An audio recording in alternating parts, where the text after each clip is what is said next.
Good evening. So this is the second part of the lesson. We're going to have a group activity pero siguro i-discuss ko na lang later or masasend na lang ako ng message sa GC on how to do that activity. So it's a group activity. Okay. Um, so definition of hospitality. The word hospitality is derived from the Latin word hospitare, which means to receive as a guest.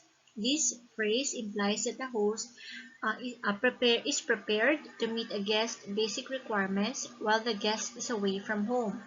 The requirements of a guest in these circumstances are food, beverages, lodging, or shelter. So we Filipinos are actually known for our characteristic, which is hospitable. So whenever there are visitors coming to our house, so we do everything to make our guests comfortable. So we give foods, ano pa, we clean the house. Ganyan tayo mga Pilipino. Pag may bisita, maglilinis ng bahay. Ano pa, and then sometimes we offer them a place to sleep. Okay, so lahat ng bagay na pwedeng um, mag-show ng hospitality. So we're doing that to meet our guest requirements, to make them happy. So doon nang galing yung yung hospitality. Yun yung hospitality. Hospital, hospice, and hostel, a host who receives, welcomes, and caters to the needs of people who are temporarily away from their homes. So these three facilities actually also um, um, bring hospitality to the people. For example, hospital. So we know that hospital is a place where the patients are being taken care of. So it's not only that. For example, in the hospital, so they make sure that the patients are comfortable and safe. Hospice is actually a place wherein the elderly are being taken care of, or for some people who are terminally ill. So, dahil may sakit sila, then and konti na lang yung, for example, yung remaining days of their lives. So, sa hospice, the staffs there also make sure that the patients are having the best service. Okay, yung service na um, at least to lessen the pain, to make them happy, maging masaya sila. So, before they die, for example. Hostel, so we studied this one last time. Okay, so hostel is like a budget hotel, especially for the motorist or for the uh, travelers na gustong magpahinga for some few hours or mga inabot ng gabi. So, lahat yan, all of these facilities cater to the needs of the people. Okay, so definition of tourism according to the United Nations World Tourism Organization or UNWTO. Tourism entails the movement of people to countries or places outside their usual environment for personal or business or professional purposes. These people are called visitors. So tourism, movement of people from one place to another, but it's not just a traditional or ordinary movement, because in tourism it should be the stay should be not more than 1 year or not less than 24 hours so that we can say it's tourism. So for example, if the tourists travel and stayed to that place, to a certain place for about 2 years or more, then and doing other purposes, then it means it's not tourism. Okay, so there are many purposes of tourism, so we're going to study them later. All right, so there are 5 characteristics of tourism. Because of its complexity, tourism is a combination of phenomena and relationships. So this is the first one. Okay, so it means to say that when the tourists travel, they don't have an intention to stay to that place for a long time. When tourists travel, so they have this mindset that they will only stay there temporarily and then they have to go back home. Okay, so yung combination of phenomena and relationships. Next is, it has two essential elements, the dynamic element, the journey, and the static element, the stay. So dynamic element, the journey, so journey means travel. And the static element, the stay, means, for example, staying in a lodging component, or like staying in a hotel, staying in a resort. Okay, so those are the two elements. So kailangan sa tourism, may journey at may stay. The journey and stay are to and from the destinations outside the place of residence and work. So it should be from your home going to your destination or to the actual tourism site, or from your workplace to the destination or to the actual tourism site. The movement to destination is temporary and short term, with the intention to return within a few days, weeks, or months. So ito na nga yung sinabi natin kanina. In tourism, the tourist has no intention of staying to a certain place for a very long time. So he has to go back to his home place. Okay, so temporary and short lang. Can be few days, few weeks, or few months. Destinations are visited for the purposes not connected with paid work, that is, not to be employed and not for business or vocational reasons. So, ibig sabihin, the tourist travel to a place, but he should not work there. So, for example, ako, if I will go to Hong Kong and then I plan to work there, I work there, then it's not tourism anymore. I went to Canada and then I work there, so it's not tourism. Okay? So, kailangan ay hindi siya magtatrabaho. Meanings of tourist, as defined by the League of Nations, is a person who visits a country other than in which he usually resides for a period of at least 24 hours. This was held to include persons traveling to meetings or on business, and persons visiting a country on a cruise vessel, even if for less than 24 hours. So, kagaya ng sabi natin kanina, di ba sa tourism, it should be like not more than 1 year, and then at least 24 hours. So, yun yung meaning din ng tourist. So, ang tourist, siya yung nagta-travel. So, masasabi natin siya ay tourist if he doesn't stay to a place for more than a year. Alright, and then if he stays to the place of at least 24 hours, so at least 24 hours or more, but not less than 24 hours. So, yun yung tourist.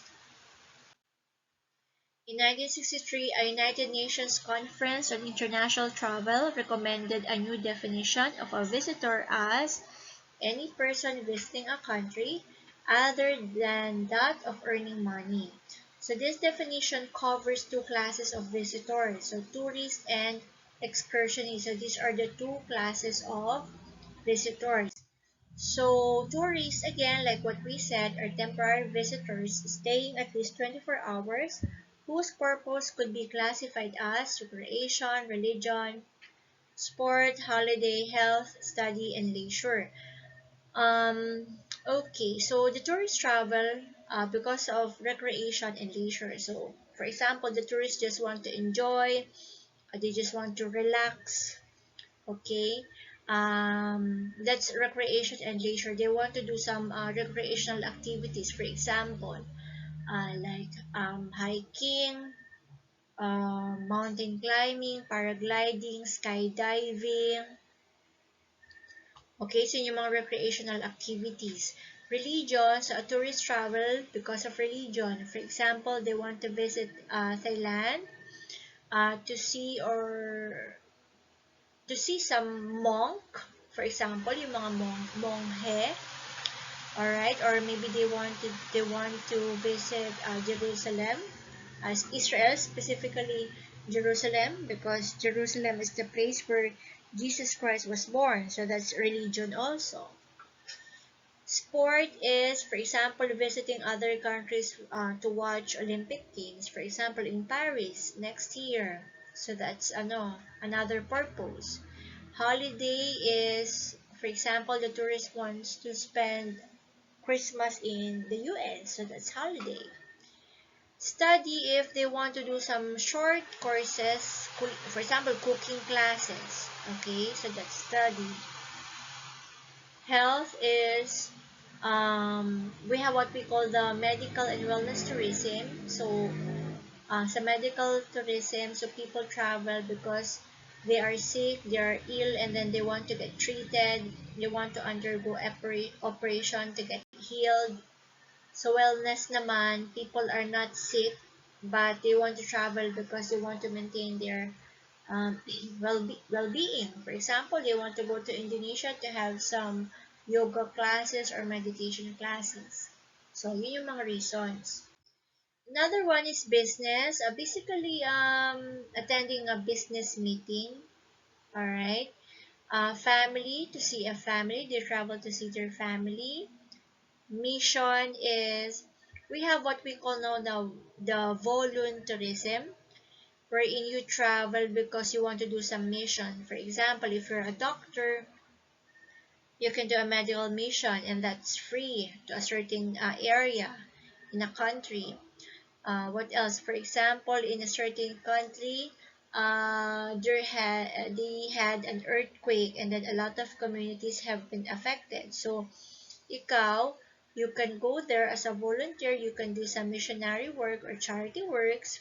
If you're a teacher, you can teach the children there for free. If you want to be like a mother, so you can visit the children there and act like as their mother for a short period of time. So yun yung mission. Excursionists are temporary visitors staying less than 24 hours in the destination visited and not making an overnight stay, including cruise travelers but excluding travelers in transit.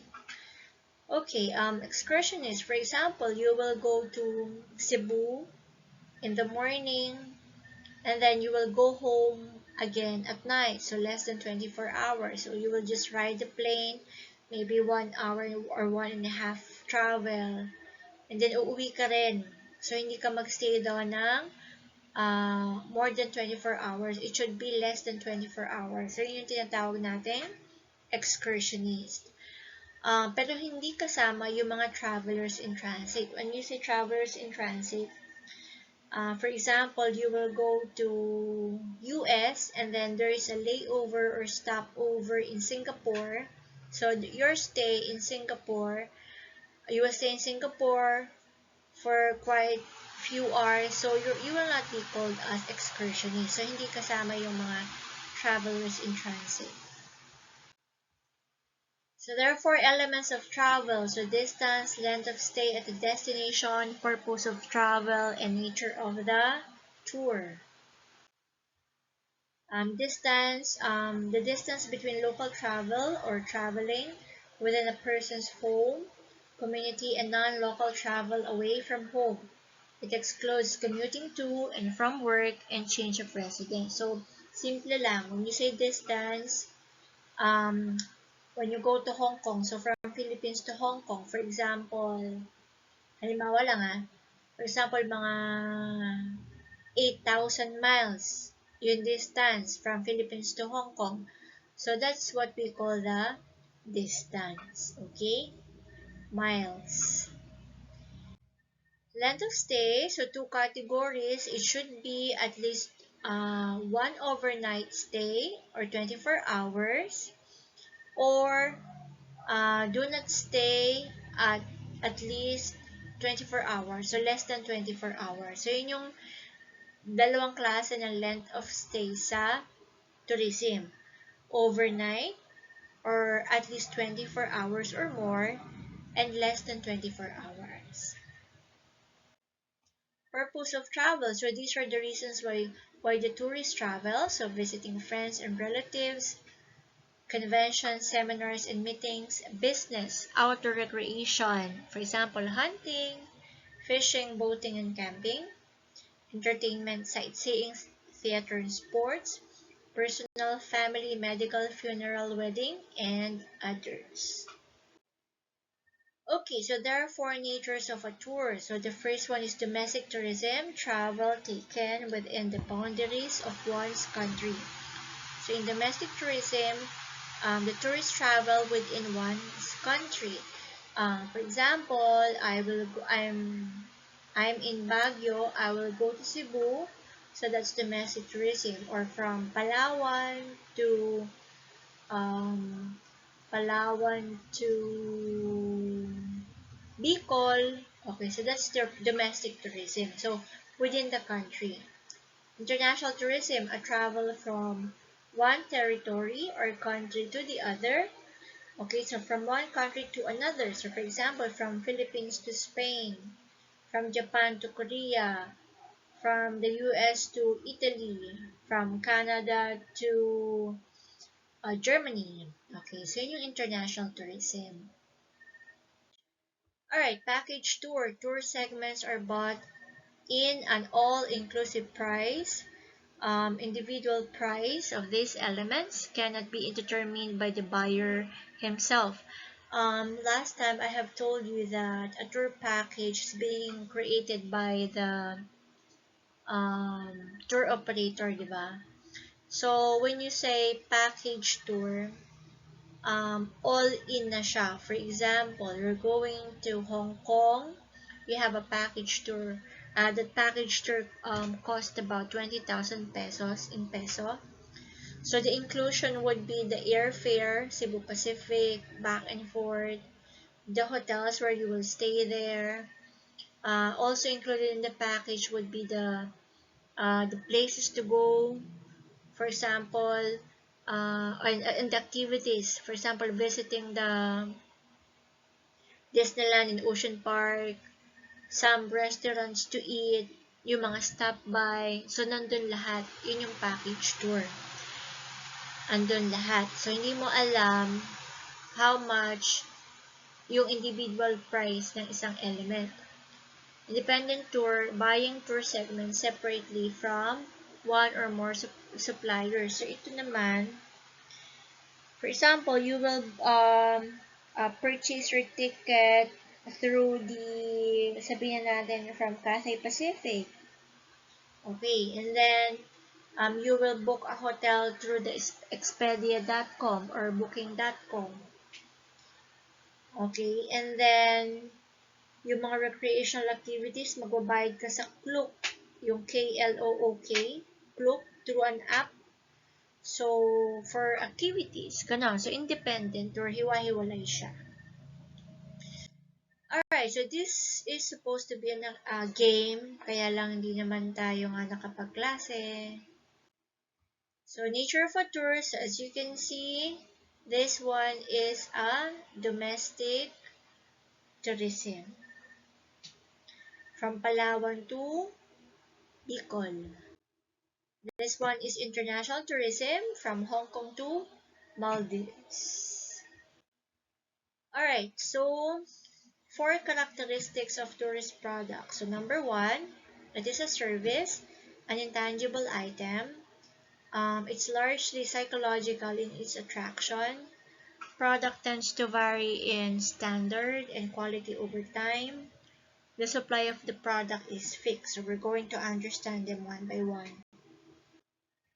First, tourism, it is a service, an intangible item. So, service is one that we offers in tourism. Okay, it's an intangible item, meaning something that you cannot touch, something that the tourist cannot touch.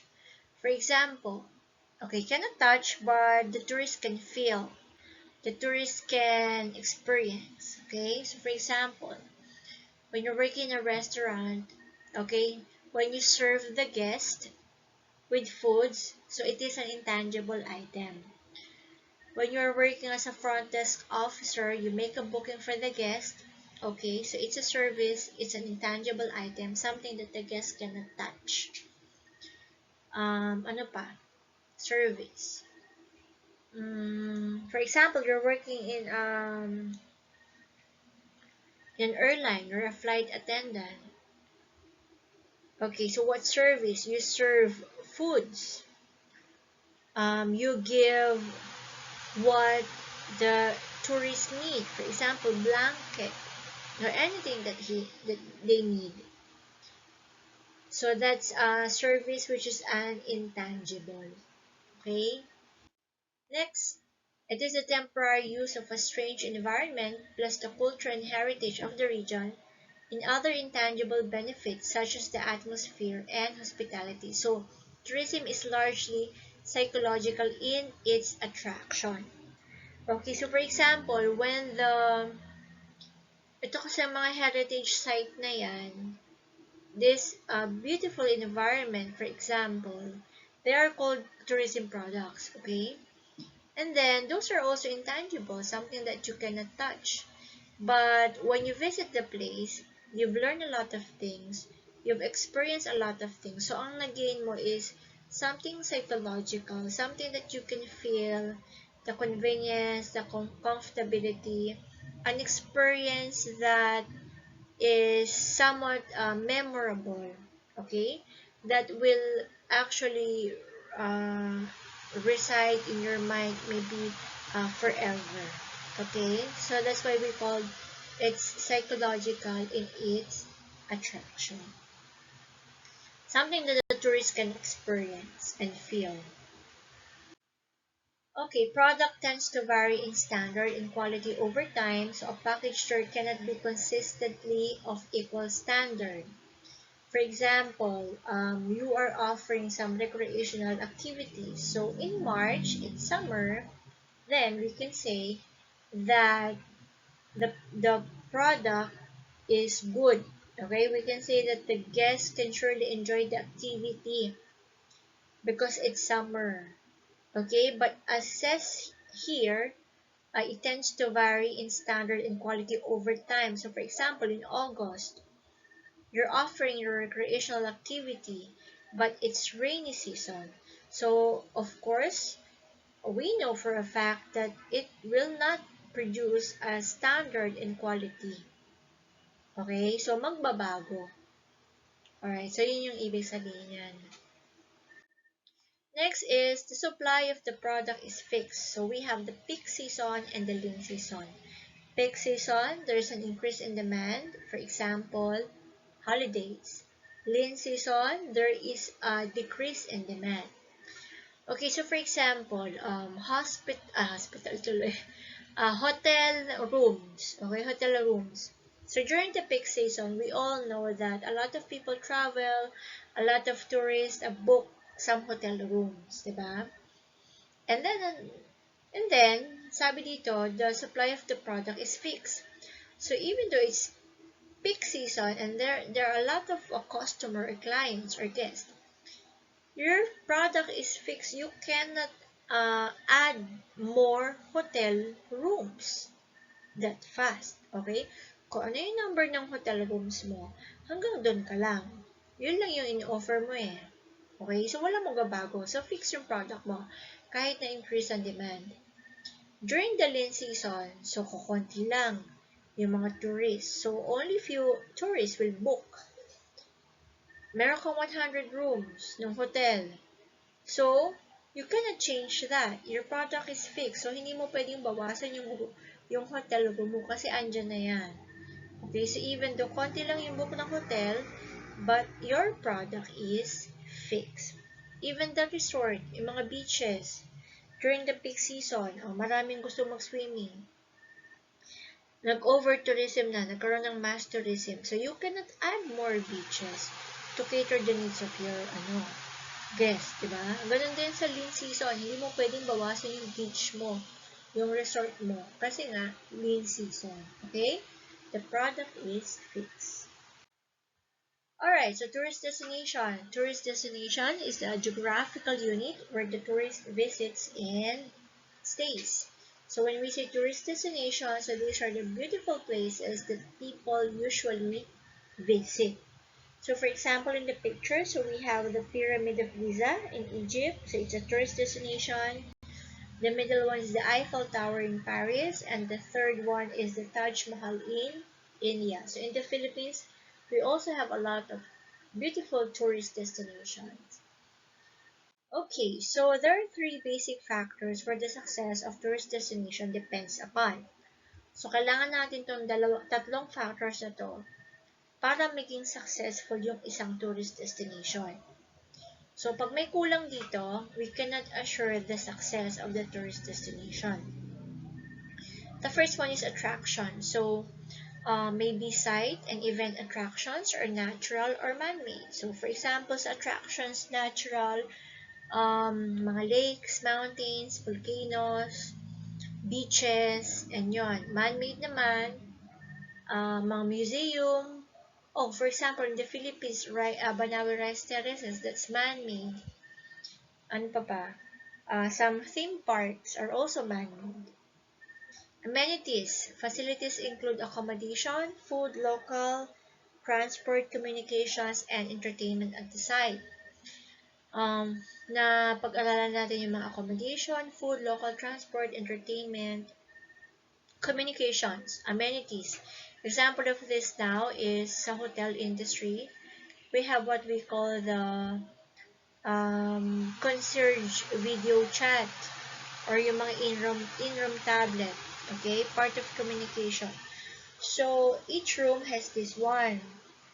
For example, the guest want to ask some service from the hotel staff, from the receptionist.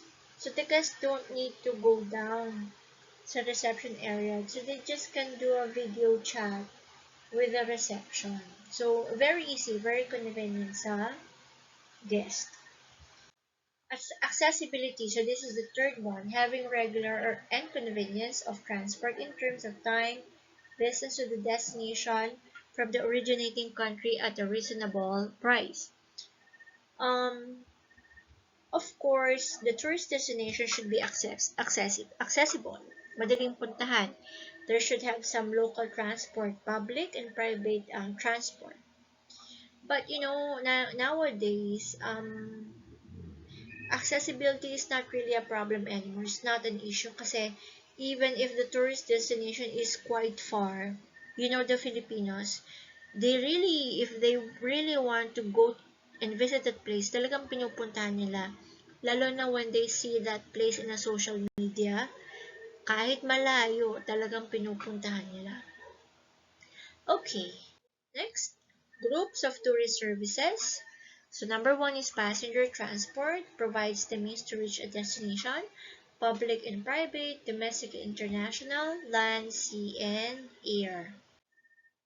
Accommodation, food and beverage, and entertainment.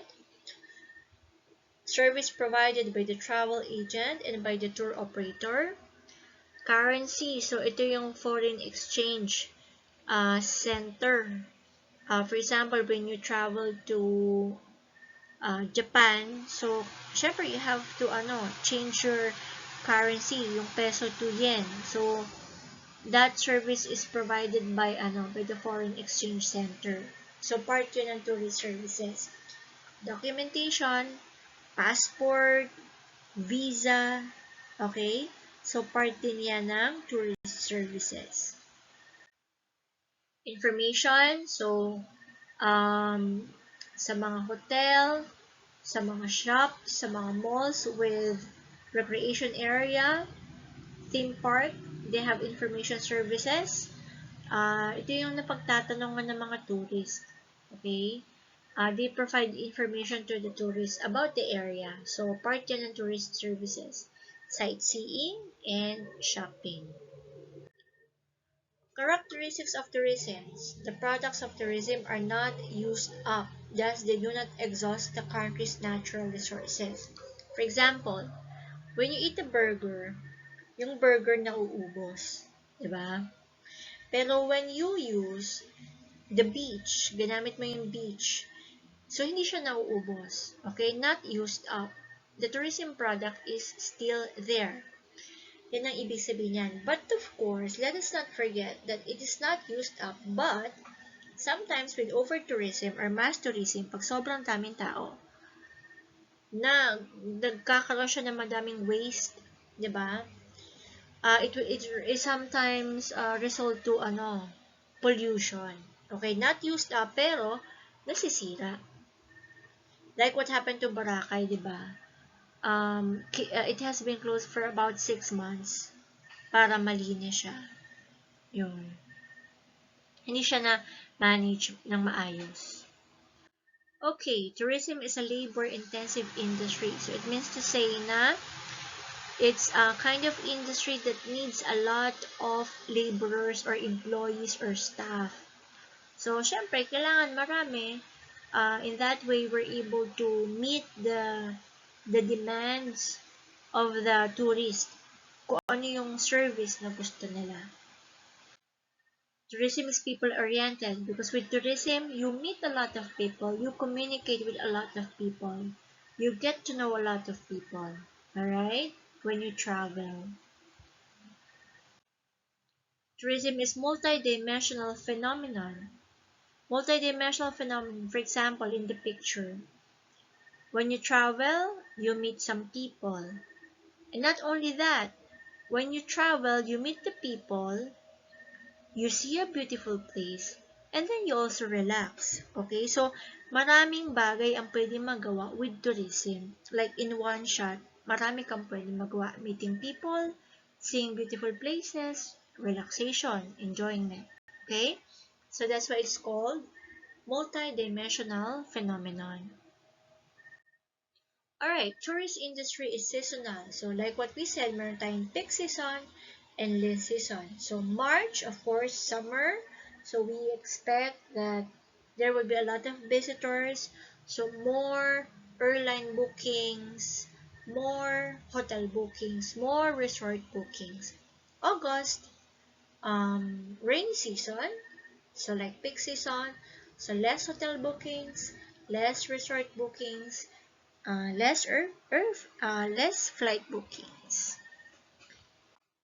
The industry is dynamic. It is characterized by the changing ideas and attitudes of its customers, therefore must be always prepared and willing to adjust to these changes. So, kumbaga, whatever the customer wants, so you have to adjust with what he wants. Like, you have to give what he wants. Okay? For example, in a restaurant, when the guest orders a black coffee without sugar, and then you serve that coffee, and then the guest didn't like it, he would say, oh, it's bitter. So, of course, what you have to do is, you cannot complain. So, you have to provide another one with sugar, or you have to give sugar. Okay, so kailangan, kung ano yung gusto ng customer, yun yung ibibigay mo. You have to adjust. You have to be flexible. Okay? And nowadays also, as we notice, people like some areas which are considered Instagrammable. Yung may magagandang areas sa location, sa destination, then they would like to take pictures and post it. So, ikaw, if you're, an owner ng place, ng tourist place, and then, you have to do something para maibigay mo yung gusto ng guest mo. Alright, next po. Okay, importance of tourism. Contribution to the balance of payments. Ito kasing sinasabing balance of payments. Parang accounting record siya that indicates the economic and financial situations of a country as compared with other countries. Yung contribution ng international tourism ng isang bansa ay we see that in the balance of payment accounts. So, kailangan here, yung amount ng foreign currency revenue, yung kita ng isang bansa ay mag-exceed or it must exceed the amount ng foreign currency expenditure. So, para masabi natin na kumikita talaga siya. Okay, next. Dispersion of development. So, we know that with tourism, di ba, kumikita ang isang bansa. Okay, so with this one, so kailangan the income should be equally dispersed to different areas or to sectors. For example, sa mga infrastructure. Okay, so for example, sa infrastructure, sa real estate, helping people sa mga charities, so dapat equally distributed siya. Next, effects on general economic development. So we all know that tourism is one of the major contributor of the economic development. So yung kita ng isang bansa, nagbibigay ang turismo ng kita sa isang bansa o sa isang lugar. Employment opportunities. So we know na tourism creates job. A lot of job actually. For example, sa hotels, airline, airport, restaurants, sa mga theme parks, resorts, beaches, yan. And actually, kahit hindi sa mga ganun kahit sa ibang mga companies na may reception, you can also work there. For example, HSBC building, so kailangan ng reception. So, you can also work there. So, maraming area na pwedeng mag-work ang mga tourism graduates. Okay, you can also teach. You can be a professor. You can be an instructor sa tourism. Maraming pwedeng pagtrabahuan. Okay? And then, sabi nga natin, di ba, last time, yung mga food manufacturing companies, food transport companies, mga catering businesses, they're also part of tourism and hospitality. So, we can say, tourism really creates job. Social benefits. So, kagaya kanina, yung people oriented, so you get to know a lot of people, you know their culture, so yun, their heritage, their civilization, so yun yung maganda sa tourism. You have an ability to help other people and you will have an opportunity to be helped by other people. Cultural enrichment, so you will get to know the culture of the people where you travel to. And this is actually, I believe, one of the most exciting part in traveling, to know their culture. And most of the travelers talaga, yung mga tourists, talagang nagta-travel sila because they want to know the culture of that place. And they usually visit museums kasi yung culture kasi, you will know the culture of a place, number one, by visiting the museums. Educational significance. So nowadays we have this what we call the exchange education. So there's some, for example, foreigners pupunta sa Pilipinas to study, o kaya naman Pilipino pupunta sa exchange student pala, pupunta sa ibang bansa to study, o kaya naman meron tayong tinatawag ng culinary tourism. So if the tourist wants to know about the dishes in a certain country, so pwede silang mag-travel. Okay, so that's tourism also, culinary tourism. Okay, so the last one is a vital force for peace. Syempre, if your place or country is always being visited by tourists, as much as possible, you want your place or your country to be peaceful. Okay? Kasi if the country has a political unrest, political instability, may war, may conflict, may poverty, tourists would not like to travel to a place like that. So, kung okay ang turismo sa bansa mo, yung government is, it will make a way in order to maintain peace. Yun, so yun lang po.